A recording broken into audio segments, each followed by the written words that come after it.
एक भी एम्प्लॉय को डिस्टर्ब नहीं किया।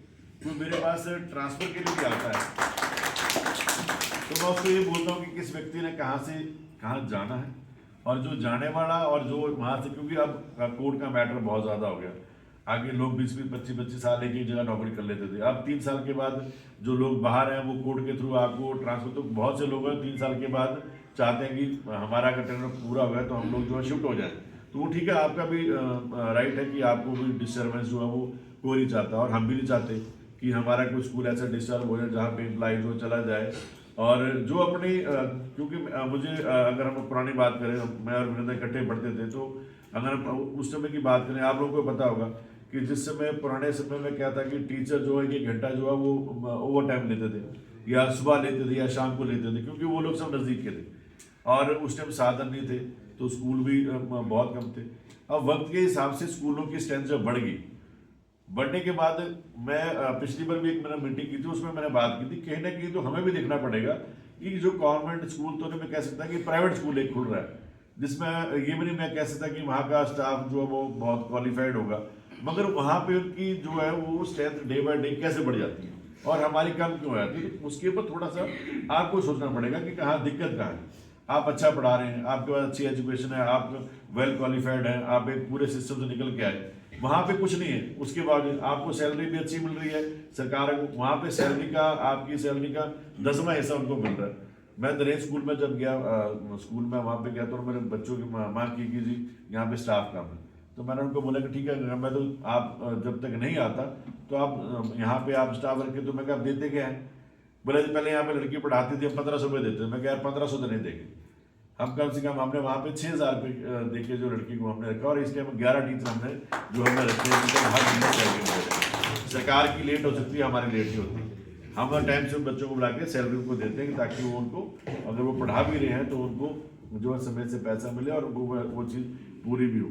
ये बात मैं आपको सिर्फ कह रहा हूँ कि कहाँ पे गैप, कहाँ पे कहीं ना कहीं गैप तो है। अगर वो गैप को हमने, सरकार यूनिफॉर्म भी दे रही है, बुक्स भी दे रही है, फैसिलिटी भी दे रही है, फिर भी हमारे बच्चे जो है वो उन प्राइवेट स्कूलों में कैसे जा रहे हैं। अब मैं नाम भी लेना चाहूँगा, 3-4-5 स्कूल हमारे यहाँ पे है जिनकी स्ट्रेंथ हमारे स्कूलों से ज़्यादा है, फैसिलिटी वहाँ पे है कुछ नहीं, फैसिलिटी हमारे पास ज़्यादा है। तो ये सब चीज़ें जो थोड़ा सा देखनी पड़ेंगी, क्योंकि आने वाले टाइम में आप लोग सब जितने भी, मेरे ख्याल से 90% लोग तो जितने आप यहाँ बैठे हैं सब लोग सरकारी स्कूल से आए, तो जो प्राइवेट स्कूल या गवर्नमेंट स्कूल का ज़्यादा कोई फ़र्क है नहीं। और अभी भी सीबीएसई के लिए कुछ लोगों ने मांग की, तो सीबीएसई सरकार ने की जहाँ जहाँ मांग हुई, और उसके बाद इंग्लिश मीडियम तो आपके पास पहले चल ही रहा है। तो सब चीज़ें जो है वो स्मार्ट क्लासरूम हर स्कूल में तकरीबन मिल रहे हैं, आने वाले टाइम में और ज़्यादा हो जाएगा। तो वो थोड़ा सा जो है वो आप लोग भी इसके ऊपर बताएं कि कहाँ पे क्या चीज़ लगती है कि हमारा प्राइमरी सेक्शन जो है वो उसमें जो बच्चों की स्ट्रेंथ कम क्यों हो रही है, क्योंकि प्राइमरी में जब कम होती है तो आगे ऑटोमेटिकली कम हो जाती है।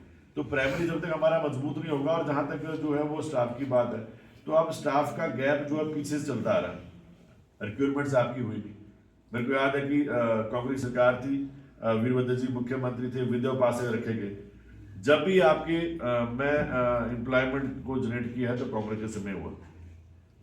बीजेपी के समय में एक बार भी स्टाफ्स को जो एम्प्लॉयमेंट को नहीं रखा गया। ये मैं बात ये बोल रहा हूँ कि आपको ये चीज़ समझनी चाहिए कि इस बार भी कोशिश की जा रही है कि कहीं ना कहीं आपका भी अभी भी आपका जेवीटी के इसका टीजीडी के जो है वो चल रहे हैं, टीजीडी में की कमीशन चल रहा है, और वो अभी और स्टाफ आ जाएगा। जेवीटी के लिए भी आगे कोशिश की जा रही है कि वहाँ पे भी स्टाफ आए, मगर एक गैप है बहुत बड़ा, उस गैप को पूरा करते करते अब समय लगेगा।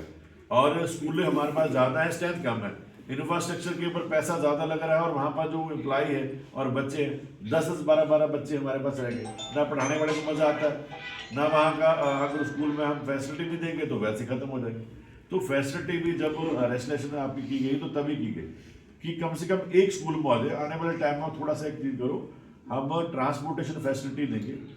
अगर एक स्कूल में जहाँ पे अच्छी स्ट्रेंथ बन सकती है तो उसको फोकस करो कि कौन से स्कूल में अच्छी स्ट्रेंथ बन सकती है। अगर एक स्कूल बंद करके अगर स्टाफ को भी हम वहाँ पे करेंगे तो उसका ही फायदा आपको मिलेगा, क्योंकि पढ़ाने वाले को मज़ा नहीं आता, या पढ़ाने वाले को मज़ा तब आएगा उसी क्लास में कम से कम 15, 20, 25 बच्चे हों।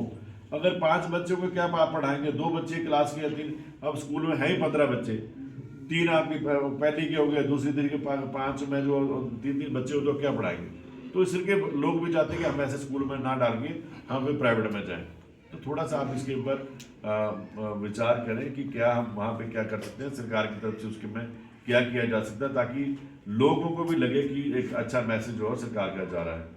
सो जो आपकी समस्या हैं इनको हम बात करेंगे, जो इनकी एसोसिएशन के लोग 3-4 लोग होंगे, आप लोग चलें, मुख्यमंत्री के समक्ष हम बात रखेंगे कि क्या चीज़ जो है वो इसके लिए करनी पड़ेगी। और आने वाले टाइम के लिए आप लोग इसको प्राइमरी सेक्शन को और ज़्यादा मजबूत कैसे कर सकते हैं वो चीज़ देखनी बड़ी ज़रूरी है।